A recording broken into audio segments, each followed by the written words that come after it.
नमस्कार मंडळी, आपल्या चॅनलवर तुमचं खूप खूप मनापासून स्वागत आहे। कशी आहे आजची नित्यसेवा? तर आज मी तुम्हाला देवापाशी काही वेगळंच दाखवणार आहे। माझा देवापासला खजिना दाखवणार आहे तुम्हाला, तो म्हणजे माझ्यापाशी असणारा ग्रंथसाठा। चला तर बघू।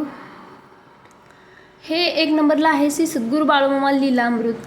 हा बाळूमामांचा ग्रंथ आहे, खूप छान आहे। यामध्ये 21 अध्याय आहेत आणि त्यांच्या जीवनाच्या आधारित खूप सारं बरंच काही याच्यावर लिहिलेलं आहे। हाय, मी श्रावण महिन्यात वाचत असते। हे आहे सद्गुरू बाळूमामाचं नमसूत्र पुस्तक।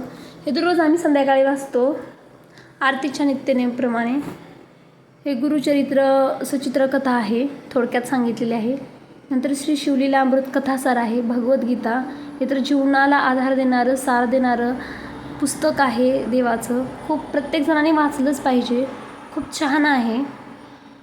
हे आहे गुरुचरित्र, श्रीमंत भगवत गुरुचरित्र। यामध्ये सगळं सांगितलं आहे। यामध्ये एकूण 52 अध्याय आहेत। हे तुम्ही गुरुपौर्णिमेला किंवा नंतर दत्त जयंतीला वाचू शकता। नंतर स्वामी चरित्राचं पुस्तक आहे। हे श्री स्वामी समर्थाचे 9 गुरुवारचे व्रताचं पुस्तक आहे, छान आहे, तेही वाचा। माझा प्रदोष असतो, महिन्यातून 2 प्रदोष येतात, महिन्याच्या एकादशीनंतर त्रयोदशीला आणि 15 दिवसाच्या एकादशीनंतर त्रयोदशीला। त्यावेळेस ही प्रदोष महात्म्याचं मी पुस्तक वाचन करत असते। हे आहे गुरुचरित्राचा 13वा, 14वा आणि 18वा अध्याय। यामध्ये आम्ही 14वा अध्याय सकाळी देवपूजेबरोबर वाचत असतो, खूप छान आहे। ही लक्ष्मी व्रतकथा मार्गशीर्ष महिन्यात केली जाते। हे गुरुचरित्र आहे संक्षिप्त, म्हणजे थोडक्यात एकदम। जर कुणाला गुरुवारी वाचायचं असेल तर। नंतर हे स्वामी समर्थांचं स्वामी चरित्र सारामृत आहे, खूप छान आहे पुस्तक। ग्रंथ पुस्तक ही वाचलेच पाहिजेत। नंतर हे तुळजाभवानीचं महात्म्याचं पुस्तक आहे, जे की आम्हाला नवरात्रीमध्ये लागतं। हे श्री शिवलीला अमृत। हे श्रावणामध्ये किंवा शिवरात्रीला आम्ही हा ग्रंथ वाचत असतो नेहमीच, हरिपाठ। हे आमच्याकडे एक गुरुमाऊली आलतात, आम्ही सर्व वारकरीच मंडळी आहोत। ते आलते आमच्याकडे, त्यावेळेस त्यांनी आम्हाला भेट म्हणून दिलेलं आहे।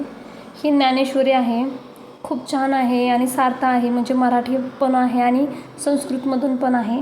आमच्याकडे बाळूमामाचा सप्ताह बसत असतो दरवर्षी, तिथे ज्ञानेश्वरी पारायण केलं जातं। त्यामध्येही वाचण्यासाठी आम्हाला ज्ञानेश्वरीचं पुस्तक आहेत आमच्याकडे 4-5 आहेत, असं आम्ही तिघी जावांसाठी आम्ही ते पठण करत असतोच। ही गजानन महाराजांचं आहे विजय ग्रंथ, खूप छान आहेत। ह्याच्यामध्ये 21 अध्याय आहेत, छान आहे। गजानन महाराजांचं पूर्ण कथा सांगितलेलं आहे जीवनापासून। ही आहे शंकर गीता। धनकवडीमध्ये पुण्यात आहे शंकर महाराजांचं मंदिर, तुम्हाला तर माहीतच असेल।